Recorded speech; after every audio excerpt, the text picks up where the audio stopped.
ঝিনাইদহে মাদকের বিরুদ্ধে প্রতিবাদ ও সচেতনমূলক কার্যক্রম পরিচালনাকে কেন্দ্র করে হামলা, ভাঙচুর এবং প্রাণনাশের হুমকির অভিযোগ উঠেছে। এই ঘটনায় আহত হয়েছেন অনলাইন প্ল্যাটফর্ম আজরা পাবলিকের ক্যামেরাম্যান মোহাম্মদ শাকিল। ভুক্তভোগীদের দাবি, মাদকের বিরুদ্ধে কথা বলায় তাদের উপর এই হামলা চালানো হয়েছে। স্থানীয় সূত্রে জানা যায়, মাদক বিরোধী কার্যক্রম এবং বিভিন্ন সামাজিক অসঙ্গতি নিয়ে প্রতিবেদন প্রকাশকে কেন্দ্র করে সম্রাট নামে এক যুবকের সঙ্গে বিরোধের সৃষ্টি হয়। এরই জেরে এক পর্যায়ে ধারালো অস্ত্র দিয়ে আজরা পাবলিকের ক্যামেরাম্যান মোহাম্মদ শাকিলের উপর হামলা চালানো হয় বলে অভিযোগ উঠেছে। হামলায় আহত শাকিলকে স্থানীয়রা উদ্ধার করে চিকিৎসার ব্যবস্থা করেন।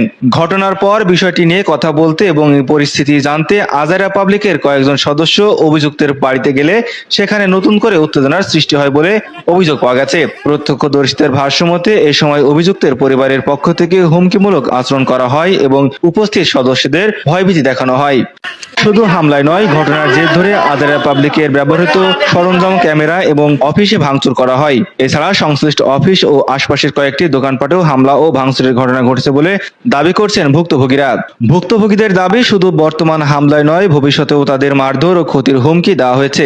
বিশেষ করে নির্দিষ্ট এলাকায় গেলে হামলার শিকার হতে হবে বলে তাদের ভয়ভীতি দেখানো হয়েছে বলে অভিযোগ করা হয়েছে। তো ভিডিও বানায় আসলে, তো আমরা ভিডিওর কার্যক্রম তখনও শুরু করিনি। আমরা এক জায়গায় বসে আর কি সবাই কথাবার্তা বলছি যে তুমলে কোথায় কি করব। আমাদের বালিয়াডাঙ্গা বাজার 15 নং কালীচরণপুর ইউনিয়নে প্রাইমারি স্কুলের সামনে আমরা। আর তখন হচ্ছে আমাদের কিছু শুভাকাঙ্ক্ষী ভাইয়েরা ওখানে আসলো, বেশ দুঃখিত মনে ওই ভাইরা আসলো, বলে ভাইরা আমরা ঈশ্বরদী থেকে এসেছি। তো ঈশ্বরদী থেকে আসার পর ওই ভাইরা বললো ওই ভাইরা নাকি যখন ওখানে নেমে মাত্র নেমেছে আর কি গাড়ির থেকে, তখন ওই ভাইয়াদেরকে গালিগালাজ করা হয়েছে এবং খুব বাজেভাবে ব্যবহার করা হয়েছে। কিন্তু ভাইরা আসলে তাদের কাছে আসেওনি, ভাইয়াদের এখানে কোনো কাজও নেই। কিন্তু ভাইয়াদের যখন গাড়ি থেকে নামলাম আর কি, ঠিক আছে, প্রথমেই মনে করেন উদাল পাতাল গাল পাততেছে, বড়ি টড়ি বেচতে আছেন, হ্যান ত্যান এরকম ধরনের কথাবার্তা মানে মারছে। সে বলছে আমরা তো চিনি না, মানে আমরা বড় ভাইদের ভালোবাসার টানে আসছিলাম এখানে, ঠিক আছে, এরকম আসছে আর এখন এই পরিবেশের ভিতর এত দূরে। তো তারপরে ওর কাছে আর কি আমরা জিজ্ঞেস করলাম যে এই বাইরের থেকে লোকজন এসেছে, এই কাজগুলো কেন? আর সকালবেলা একটা আন্টি এই জায়গায় ফাঁকা অটোয় বসেছিল, তার বিভিন্ন যৌন হয়রানিমূলক কথাবার্তা তোমরা বলেছো, এগুলো কি জন্য? এলাকায় মানুষজন আসলে তো আমাদের ভালো, রাস্তাতে লোকজন যাতায়াত করতে পারবে না স্বাভাবিক নিয়মে, রাস্তা কোথায় আর স্কুল কোথায়, বিভিন্ন বিষয়বস্তু কেন্দ্র করে এই যে মানুষকে বাজে বাজে ভাষায় গালাগালি দিয়ে। এখন গালাগালি তো অনেকে দেখা যাচ্ছে কিছু মনে করলো না, তবে কারো না কারো তো গায়ে লাগে। আমার যদি মা নিয়ে একটা গালাগালি দিয়ে আমার গায়ে লাগবে না? সেইভাবে জিজ্ঞেস করতে করতে ওর আর কি ও কাঁচের গ্লাস দিয়ে ধরে এক প্রকার গ্লাস দিয়েই মানে একাই আর কি 20-25 জনের মাথা ফাটায় ফেল দেবে এরকম একটা রিয়াকশন। ওরা হাত ধরে থামাই টামাই দেওয়া হলো, তারপরে বাড়ি চলে গেল। ভিডিও ফুটেজ আছে, ভিডিওতে আপনি দেখলে ওর নাম হচ্ছে, ডাকনাম সম্রাট, আমরা এটুকু জানি, বালিয়াডাঙ্গা বাজারে।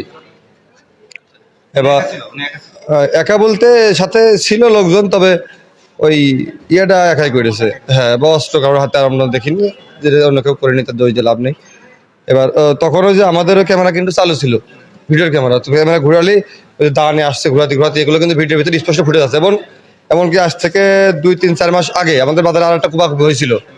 আর আমাকে সিসিটিভিতে ওইটা রেকর্ড আছে যে ওই কুপাকুপিটা ওই করেছিল, আর তারপরে আমাকে সিসিটিভিটা রাত্রিবেলা ওই ভেঙেছে। এই সবগুলো ডকুমেন্ট আছে, যদি লাগে নিতে পারেন। তো এই সমস্ত অভিযোগ যদি প্রশাসনিক অভিযোগ করা হয়, খুব একটা কাজে আসে না, হয়তো প্রশাসনিক প্রোটোকল থাকতে পারে। তা আপনাদেরকে বললাম সরাসরি। তারপরে আর কি ওই যে ওই ঢাকাতে আসছে, অস্ত্রটা ভিডিওর ভিতরে আছে, ওর হাতে ফোন। তা ওই আর কি জিজ্ঞেস করছে সময় আবার এই তো ঢাকাতে কোনো যাচ্ছিস তুই, ভালো হবি না? এই যাচ্ছে আচমকাটা কোপ দিয়ে, ও তো সামনে আর আমরা দোকানের ভিতরে, দিয়ে কোপ দিয়ে দৌড় পরে দাবড়িয়ে ধরা দেয়, দাবড়িয়ে ধরা যায়নি। তো আর কি ও ধরার জন্য যখন বাড়ির ভিতরে পর্যন্ত আমরা চলে গেছি, বাড়ির ভিতরে যাওয়ার পর ওর ও যে বাপ যারা আছে, তারা উল্টো মানে ওই জায়গায় আমাকে ধরে ফিরতে পারলে তাকে ভালো হয়, কেন তাকে বাড়ি আসলাম, এসে তাকে কৈফিয়ত দিতে হবে। মানে তারা এত বড় প্রাইম মিনিস্টারের উপরে, মানে তারেক রহমানের বাসার উপর চলে গেছি, তখন কৈফিয়ত দিতে হবে যে কেন বাসার উপরে আসলে, কার বাসা জানো, আজকের ভিতরে তোমাদের যেখানে যাবে সবকিছু ক্লোজ করে দেওয়া হবে। বিরাট হুমকি আমকি। ইভেন এখন যখন আমরা এই জায়গায় আসছি, এখন ফোন পেলাম যে অলরেডি আমাদের প্রতিষ্ঠান যেগুলো আছে অলরেডি ভাঙচুর চলছে সেখানে বাজারে, যেখানে আমাদের সাথে যদি চলাফেরা করে তাদেরও দাবড়াদাবড়ি চলছে। তো তাদের সাথে আমাদের খুব সক্ষতা বা ওটা বসা মিলামিশা নেই, এটা তো বলতে পারবো না, এটা যাচাই করলে পাওয়া যাবে। তো প্রশাসন কি জন্যে ছেড়ে দেয়? প্রশাসন নাকের ডগায় এলাকায় মাদক ব্যবসা করে মিনিমাম 2-5-7-10 বছর। হয়তো কেউ স্বীকার করে, ভাই আপনাদের সাথে শুরুতেই এই কেন্দ্রিক কোথায় বলেছে না, আমরা বলে বড়ি বেচতে আসছিলাম নাকি, এরকম কথা বলছো। আমাদের বাসা ভাই ঈশ্বর দিতে, যে আজকে আসছে। মানে আমরা গাড়ি থেকে নামা মাত্র এগুলা বলা তো শুরু করছে আর কি, বুঝছেন?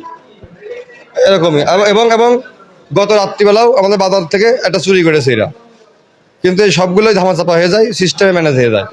আর এদের ফ্যামিলি আর্নিং প্রসেসটাও এরকম, একটা একটা ঝামেলা বাঁধাবে। যেরকম আজকে ঝামেলা আমাদের সাথে হয়েছে, যে কোনো বিচার প্রক্রিয়ায় দোষী আমরা, তারপর আমাদের কি করতে হবে জানেন, আমাদের জরিমানা দিতে হবে। আর জরিমানার মাধ্যমে আজকে একতলা গাছ, দুইতলা গাছ, বাড়ির ছাদ, এভাবে তাদেরকে চলে না। আমরা করি না, আর কি আমরা করবো, করে লাভ হয় না কোনো কিছু, সত্যি কথা দা। মানে ফাঁক ফকর না, মাদক ব্যবসায়ীদের এমনি ফাঁক ফকর ভালো থাকে, মাদক ব্যবসায়ী আর প্রশাসন একই। এখন আমাদের কি, আপনি জিজ্ঞেস করলেন যা যা, আমি তাই তাই বললাম।